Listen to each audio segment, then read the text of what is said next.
Mas hoje a nossa fala aqui é sobre o reino de Deus, né? Quem de nós não quer atingir ou não tem como meta esse objetivo de estarmos um dia presente no reino de Deus? Então nós pegamos algum trecho do Evangelho segundo o Espiritismo e do livro Boa Nova. O livro Boa Nova a maioria das pessoas deve conhecer, é um livro maravilhoso.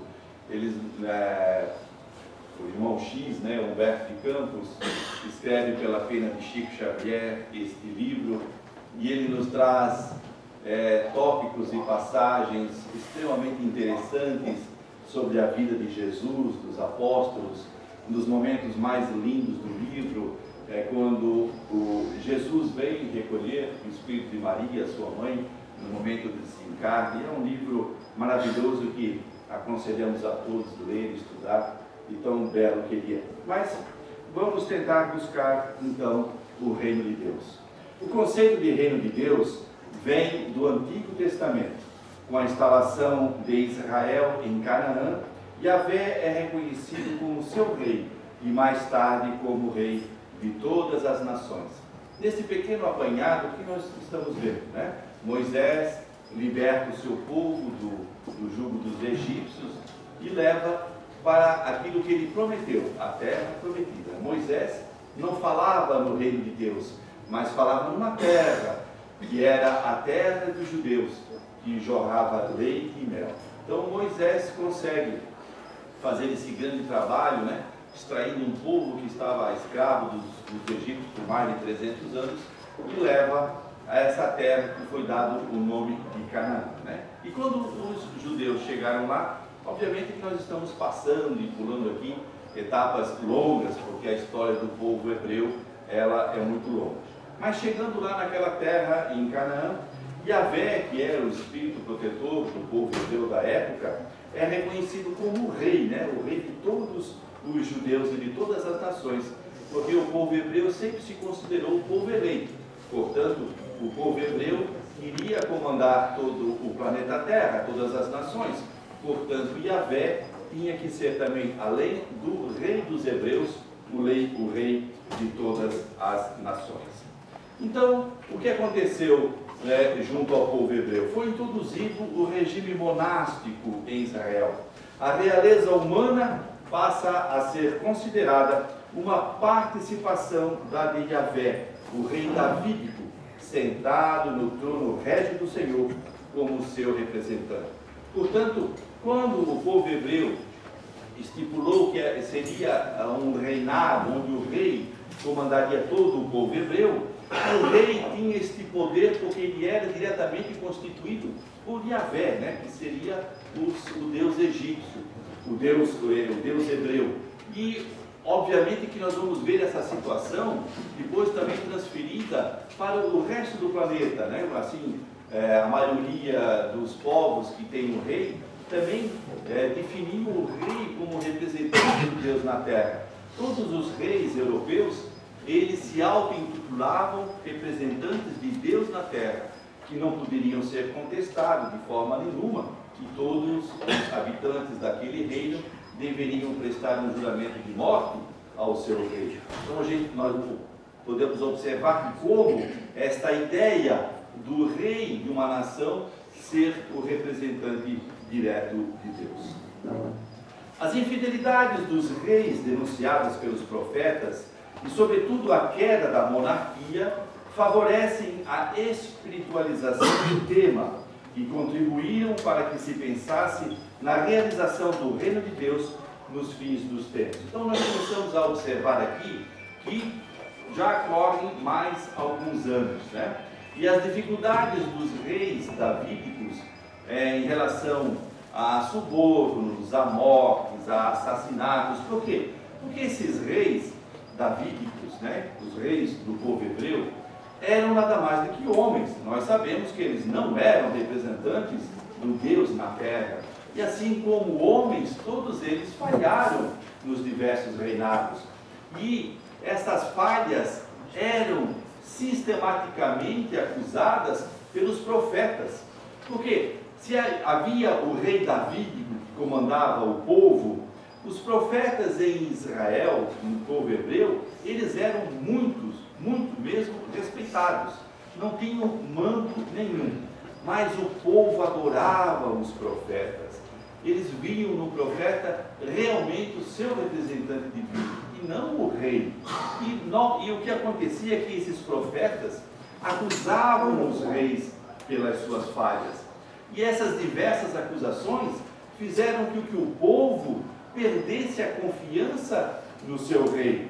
E então o que aconteceu foi que a monarquia simplesmente caiu. E um dos grandes motivos que fez a monarquia cair entre o povo hebreu veio do profeta Natã.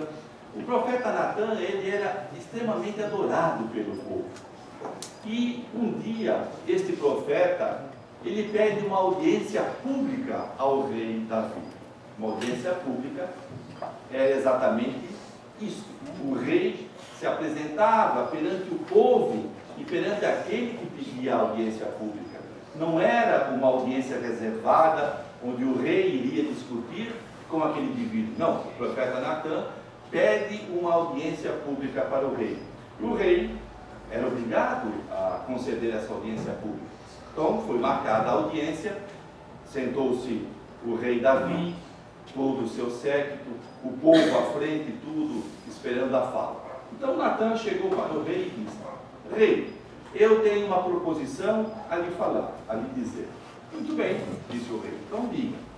Havia um homem, disse Natã, o profeta, que possuía 100 ovelhas, 100 cabras. E olha que naquela época, quem possuísse 100 cabras era considerado multimilionário. Porque ter 100 cabras naquela época era o máximo, né, de aquisições que uma pessoa podia ter. Então eu discorri que havia um homem que possuía 100 cabras e um outro, seu vizinho, possuía apenas uma pequena cabrita, que era a sustentação deste homem. Mas esse indivíduo que possuía essas 100 cabras tomou-se de inveja e queria possuir a cabra do seu vizinho. Mandou matar o seu vizinho e tomou esta única cabra que o indivíduo possuía. Meu rei, diz Natã, o que deve ser feito com este homem?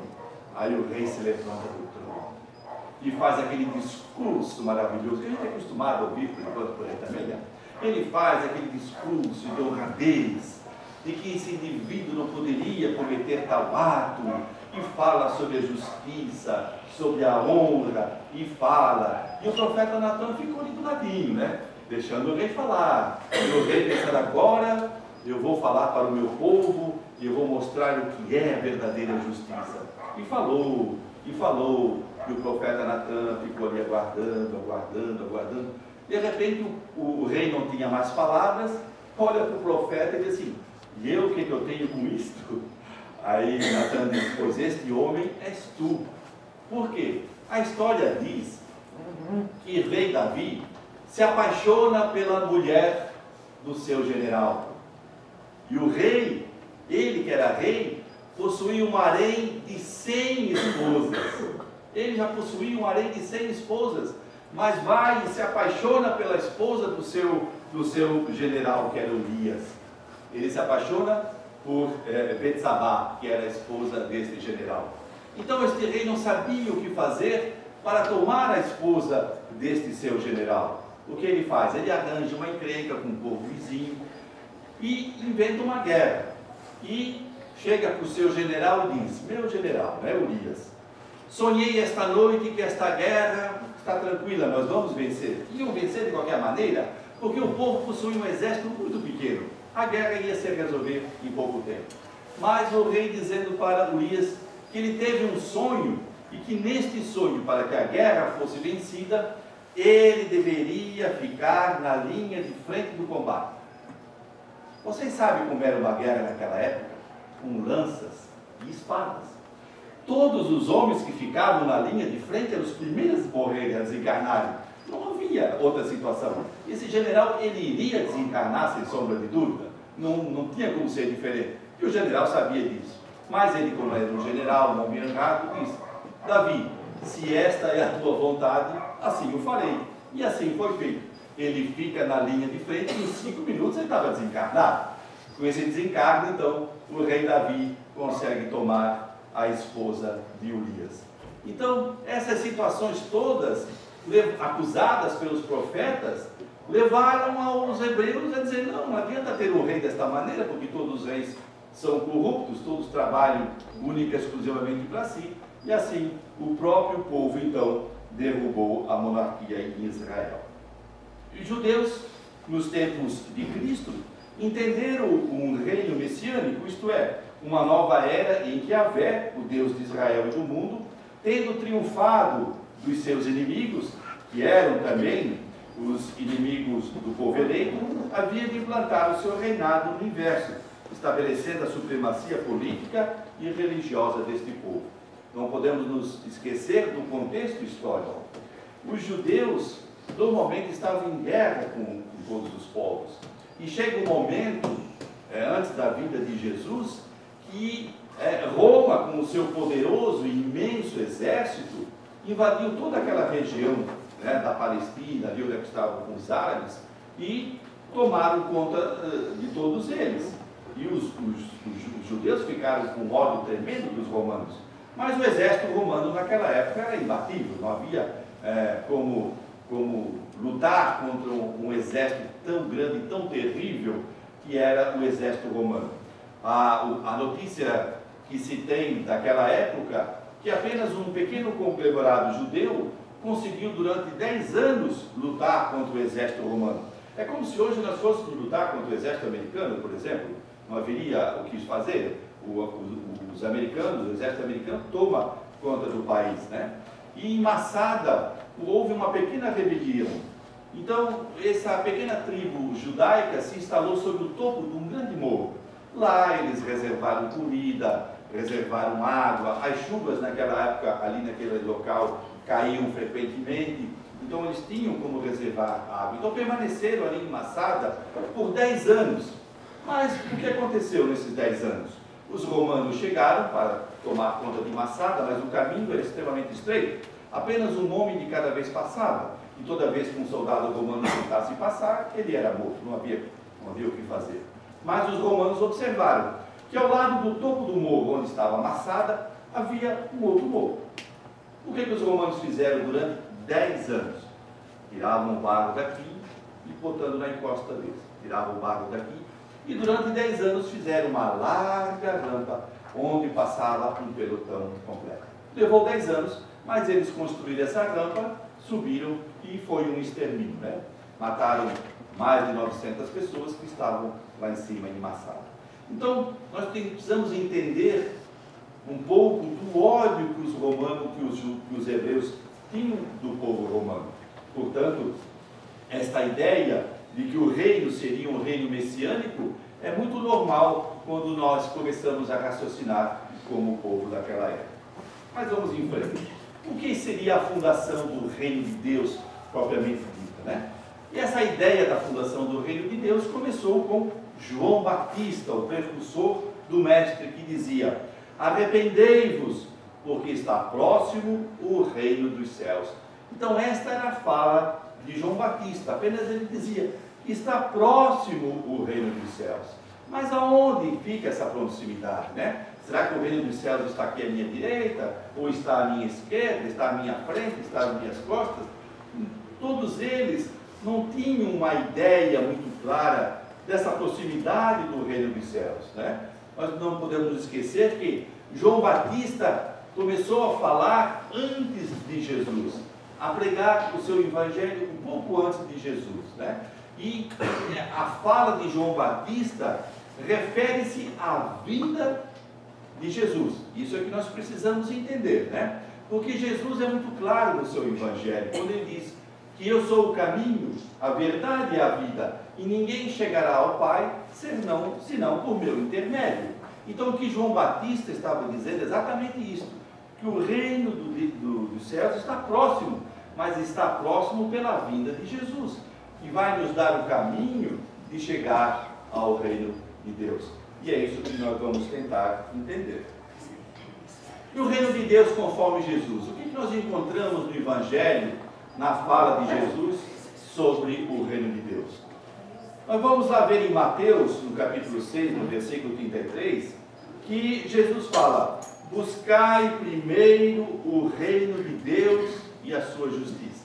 Então vejam só, buscai primeiro o reino de Deus e a sua justiça. Toda a nossa ação primeira deve ser na busca deste reino de Deus. E no reino de Deus que nós iremos buscar estará toda a justiça. Mas ainda não ficou muito claro para nós o que é o reino de Deus.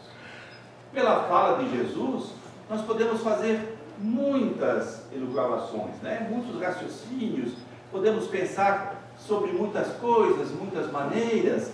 Obviamente que quando estudamos o Evangelho de Jesus no seu conteúdo completo, inteiro, toda a fala do Mestre Jesus, nós conseguimos fazer uma avaliação maior.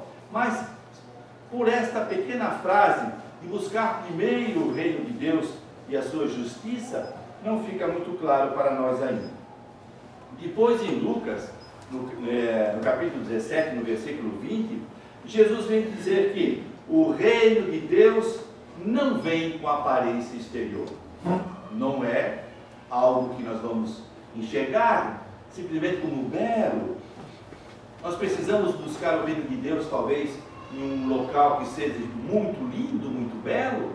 Nós precisamos ter paredes caiadas de ouro, pedras preciosas devem revestir o nosso caminho. As nossas casas espíritas devem possuir riquezas enormes. Será que é assim que nós vamos conhecer o reino de Deus? Não. Jesus é muito claro. Ele diz: o reino de Deus não vem com aparência exterior. Ora, se a aparência não é exterior, nós precisamos começar a raciocinar que ela é interior, dentro de nós. E nós vamos lembrar de Kardec. E Kardec faz aquela pergunta maravilhosa nesse livro básico da codificação espírita: onde está escrita a lei de Deus?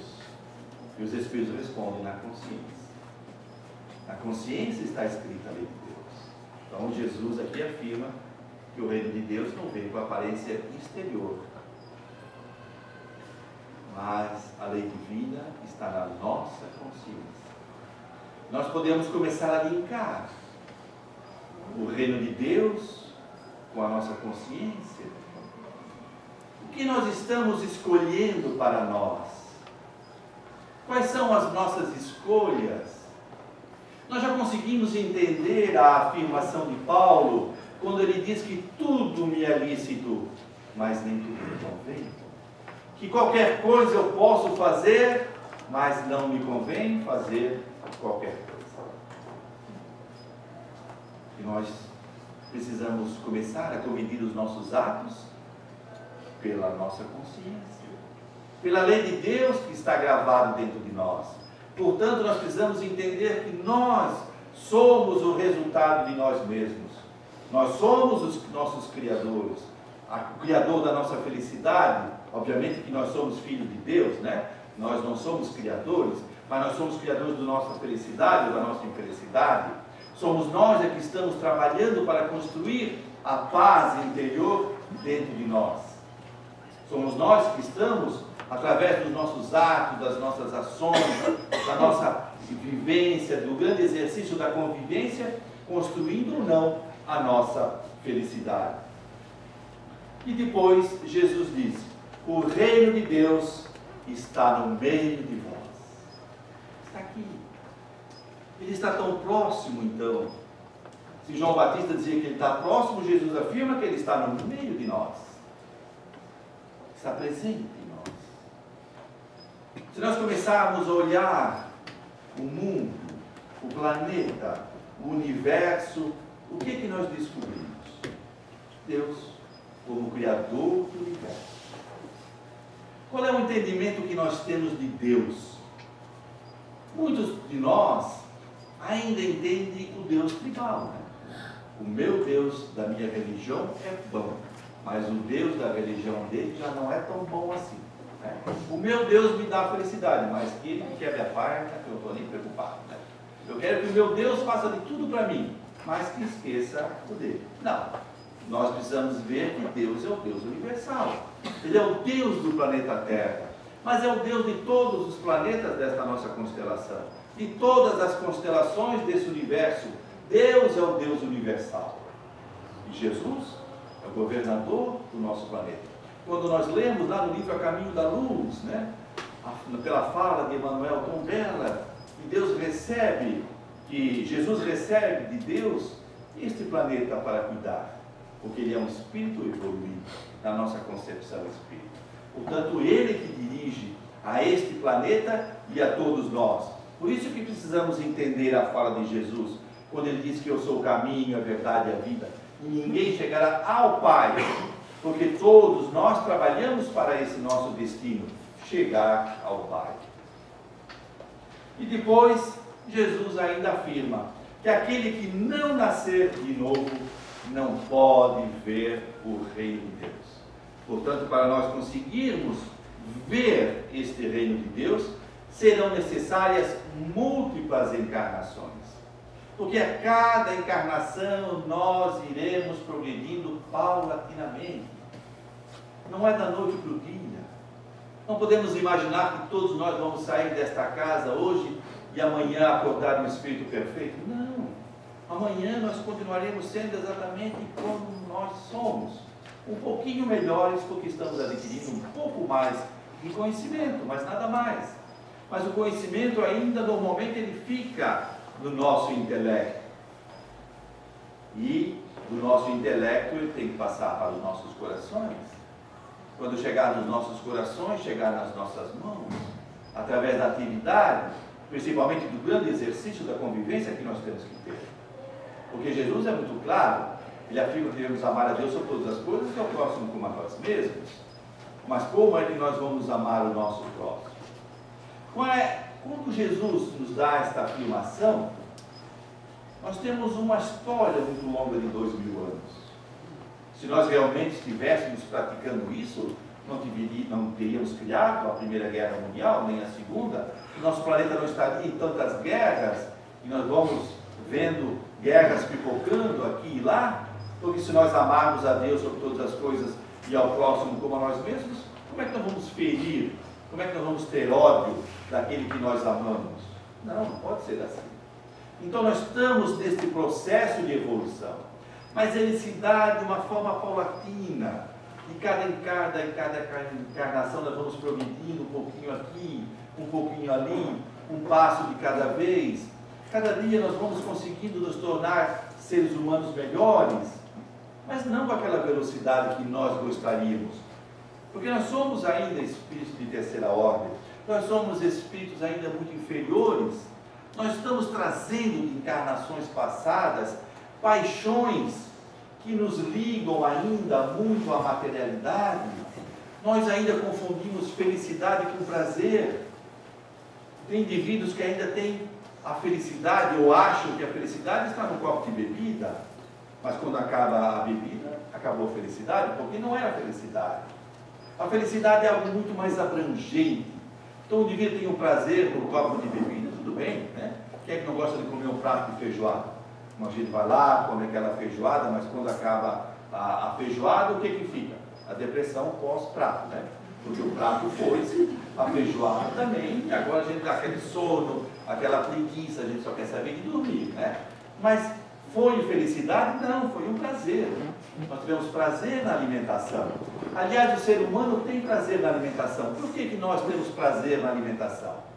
Porque se nós não tivéssemos prazer na alimentação, descuidaríamos da saúde do corpo físico, não nos alimentaríamos adequadamente e desencarnaríamos de uma forma mais precipitada, mais cedo que o programado. Portanto, nós temos prazer na alimentação para manter o corpo físico vivo. Nós somos seres que temos prazer no sexo. Por que nós temos prazer no sexo? Porque se nós descuidarmos da reprodução, como é que nós daríamos oportunidades a novos espíritos de encarnarem? É necessário que nós tenhamos o prazer sexual, né? Mas nós precisamos saber usar o sexo, o que é diferente. Apesar de nós gostarmos de nos alimentar, não devemos nos alimentar em excesso. Apesar de termos prazer sexual, não devemos ser promíscuos. que são duas coisas totalmente diferentes.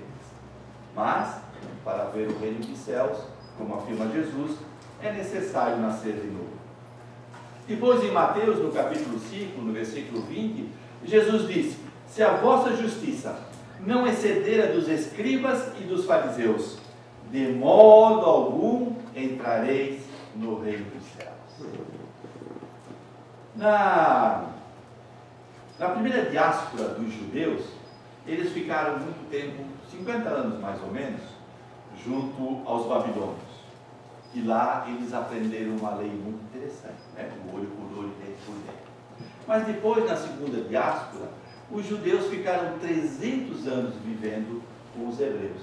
Se esqueceram, porque muitas gerações se passaram, portanto a vivência com os babilônios ficou esquecida. Mas Moisés vem e relembra ao povo hebreu a lei do olho por olho e dente por dente. Hoje, quando nós pensamos sobre essa lei, nós ficamos assim: puxa, mas é uma lei cruel essa do olho por olho, dente por dente, né? Ela é cruel, porque se eu matar, alguém vai me matar. Se eu imaginar, se eu for ferir alguém, se eu furar um olho, o fulano vai ter o direito de furar o meu olho. Mas por que Moisés implanta a lei do olho por olho e dente por dente? Porque naquela época acontecia mais ou menos assim. Digamos que eu tinha uma cabrinha. Meu companheiro, meu amigo, meu vizinho tinha um bode. Eu queria muito cruzar a minha cabra com o bode para que a minha cabra pudesse reproduzir e eu tivesse mais filhotinhos, fazer crescer a minha criação de cabra. Então eu ia lá, não pedia para o meu vizinho o bode dele, passava a mão emprestado no bode e levava o bode comigo. Se esse meu vizinho descobrisse isso, o que ele fazia? Ele juntava os parentes dele todos, iam lá na minha casa, se me encontrassem, me matariam. Mas se eu tivesse uma esposa e eles encontrassem a minha esposa, eles matariam a minha esposa, por causa da cabra, do bode. Mas se eu tivesse filhos, eles pegariam e matariam todos os meus filhos. Se o meu pai e a minha mãe estivessem vivendo comigo, eles matariam todos. Ou seja, não havia parâmetros de justiça. Eles faziam a justiça a seu modo. No caso de um bode, eles dizimavam uma família inteira. Então Moisés relembra Nabucodonosor e impõe esta lei do olho por olho e do dente por dente, para que eles tivessem um parâmetro de justiça. Portanto, fulano pegou teu bode, muito bem. A única coisa que tu pode fazer é pegar a cabra dele. Mas não pode matar ele, não pode matar a esposa, não pode matar os parentes, não pode. Então, se esta lei, para nós hoje, ela é uma lei difícil, mas ela era necessário naquela época, para que houvesse pelo menos um parâmetro, um equilíbrio de justiça. Por isso Jesus afirma que a nossa justiça, ela não excederá dos escribas e dos fariseus. Por quê? Porque os escribas e os fariseus é que tinham a função das decisões sobre as picuinhas do povo, né? Quando nós temos alguma belegerência com alguém, a gente contrata um advogado, abre um processo, aquele tudo. Mas na época de Moisés não era bem assim. Eles decidiam através dos doutores da lei, que eram os fariseus. Eles pegavam as situações, as brigas, né? Chamavam, se havia uma briga de vizinho por causa de terra, os dois iam lá, perante o doutor da lei, expunham a sua rixa, e o doutor da lei, então, dava a sentença conforme a Torá, né? o Antigo Testamento. Né? Por isso que eles eram estudiosos, doutores da lei. A função deles era esse. Eles estudavam profundamente a Torá e davam as suas decisões sobre todas as picuinhas do povo hebreu. Mas, caminhando, nós vamos encontrar agora a definição do Mestre Jesus sobre o reino de Deus. O Espírito Irmão X, no capítulo 3 do livro Boa Nova, dá-nos uma ideia da implantação do reino de Deus feita por Jesus. O que nós precisamos observar agora é o seguinte: nós pegamos aqui apenas um pequeno texto deste livro Boa Nova. Por isso que, se alguém tiver algum interesse, leia o livro todo. Principalmente este capítulo, que ele é um pouco mais amplo, né? Este diálogo que nós vamos ver agora de Jesus com o doutor da lei, ele é mais amplo, mais belo, mas para efeitos didáticos, pegamos apenas uma pequena parte deste diálogo que Jesus trava com Hanã. Então, estando Jesus sentado na adjacência do templo em Jerusalém, Hanã, sacerdote, dirigiu-se a ele e perguntou: quem era Hanã, em primeiro lugar? Hanã, no templo de Jerusalém, ele era o chefe de todos os doutores da lei. O templo de Jerusalém, naquela época, era considerado uma obra magnífica. Os grandes arqueólogos dizem que naquela época talvez não houvesse um edifício tão belo como o templo de Jerusalém. Uma obra magnífica, extremamente belo, decorado, as pedras muito bem colocadas. E a única coisa que sobrou do templo de Jerusalém, quando a gente vê no noticiário, nos jornais, os judeus indo ao muro de lamentação, né, fazer as suas orações, colocar os seus pedidos, aquele muro é a única coisa que sobrou do templo de Jerusalém, né, que era a base da construção do templo de Jerusalém. Então, como era uma obra magnífica, belíssima, muitas e muitas pessoas acorriam aquele lugar para visitar o templo.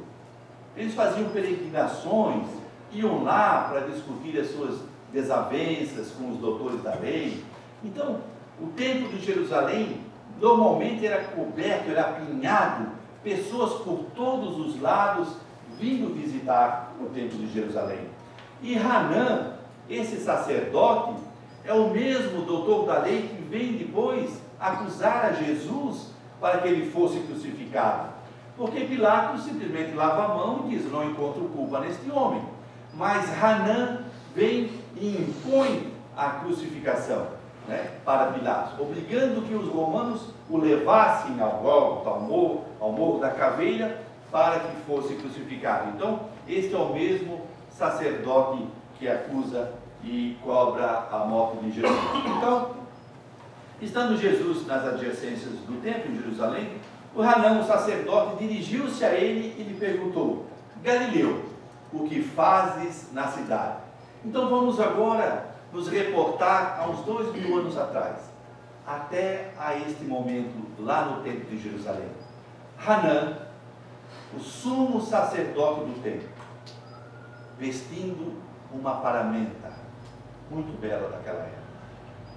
O que de melhor a tecnologia têxtil daquela época conseguia produzir, com os pigmentos naturais, no tingimento do tecido, era a vestimenta de Hanã. Se tivesse 2000 pessoas, você olhava e encontrava Hanã, porque a vestimenta dele chamava muita atenção. Agora, Hanã está sob as escadas do templo de Jerusalém. Ele olha para baixo, uma multidão de homens, a maioria deles vestindo-se de forma igual, uma túnica simples, sem tingimento, sem cor, todos homens muito simples. E quem que Hanã vê? Ele vê a Jesus. Por que Hanã enxerga apenas a Jesus? 2000 homens visitando o templo de Jerusalém, passando ao largo do templo de Jerusalém, mas Hanã se vira e vê a Jesus. Ele olha Jesus. Ele reconhece Jesus como Galileu. Sim, os galileus tinham os cabelos repartidos ao meio, a barba repartida ao meio. Por isso que Hanã chega para ele e diz: Galileu, o que fazes na cidade? O magnetismo de Jesus, incrível. Quando Hanã se vira para o mestre, ele se sente atraído por aquele homem, nem sabe por quê. Mas desce as escadarias e vai até lá e pergunta: Galileu, o que fazes na cidade? E Jesus responde: passo por Jerusalém, buscando a fundação do reino de Deus. Exclamou Cristo com modesto. A resposta que Jesus dá para Hanã o deixa completamente aturdido. Reino de Deus, ele diz, mas como? Um simples peregrino, um simples galileu, vem falar para mim, Hanã, o sumo sacerdote, sobre o reino de Deus? Isso é assunto para nós, não é assunto para homens simples do povo. Hanã fica chocado com aquela resposta de Jesus. Como? Como pode um homem simples da pedra falar algo disto? Então ele pergunta, mas reino de Deus? Tornou o sacerdote com acentuada ironia, né? Como aquela fala que muitas vezes a gente ouve hoje em dia, né? Você sabe com quem está falando? Né? Mesma coisa que Hanã sentiu.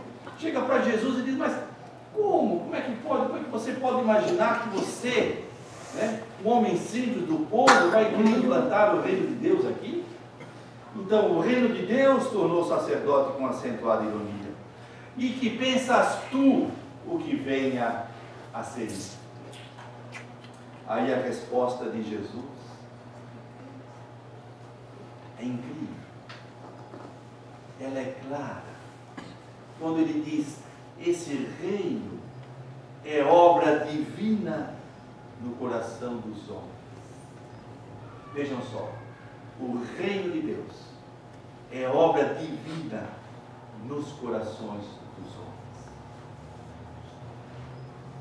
Por que nós vivemos tão preocupados?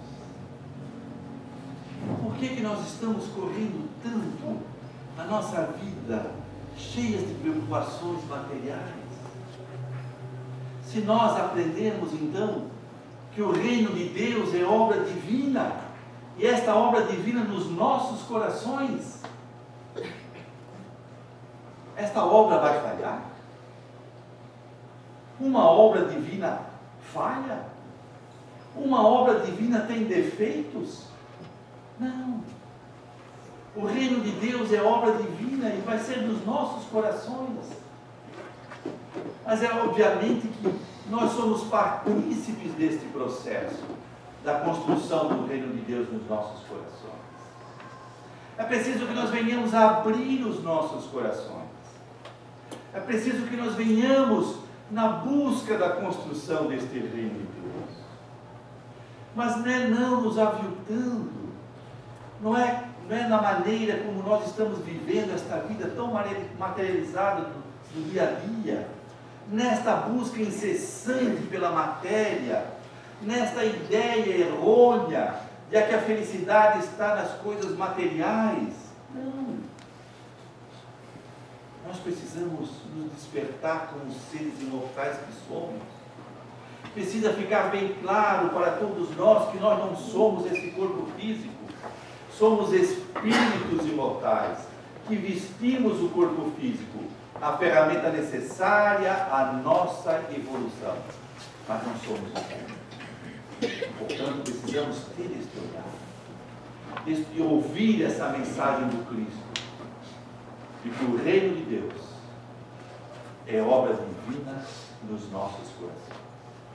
Nós estamos predestinados à felicidade, porque quando o reino de Deus estiver definitivamente implantado nos nossos corações, nós conseguiremos entender o que é a verdadeira felicidade.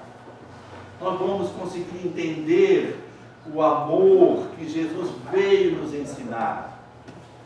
E que hoje ainda nós falamos que nós amamos um carro, amamos uma casa, né? Amamos uma roupa, um vestido, um sapato. Não. Como é que nós vamos amar coisas materiais? Não tem sentido. O amor que Jesus veio nos trazer, este amor que transcende a tudo que é matéria. Mas fiquemos tranquilos. Vamos viver esperançosos, trabalhar com alegria nas nossas profissões, exercê-las com amor, porque é o que nos cabe realizar. Exercer as nossas tarefas como pais, como mães, educadores dos nossos filhos, que estão nossos filhos, mas que são filhos de Deus, que nós recebemos nos nossos lares, para dar, educar e um dia devolver ao Pai.